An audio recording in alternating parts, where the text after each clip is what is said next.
आञ्जनेयो नामधेयस्य यजमानस्य कुटुम्बानाम् आयुरारोग्यैश्वर्याभिवृद्ध्यर्थं बगलामुखी देवता परिपूर्णनुग्रहकटाक्षसिद्धिद्वारा यजमानस्य स्तम्भितकार्याणि शीघ्रातिशीघ्रमेव विजयपरम्पराभिवृद्ध्यर्थं सकलश्रेयोभिवृद्ध्यर्थं श्रीबगलामुखीवराम्बिका अर्चनं करिष्ये। ॐ ज्ञानिनामविजेतां देवी भगवती हिता बलादागुष्यमोहाय महामाया प्रयच्छति।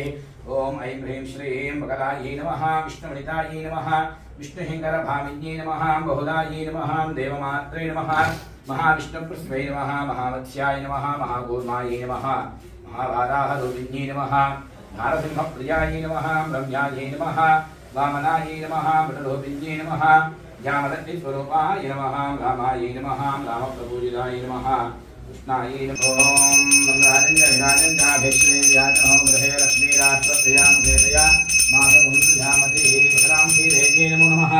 आनन्दमङ्गलदिव्यनीराजनं दर्शयामि नमस्करोमि माता महाराज्ञी की जय।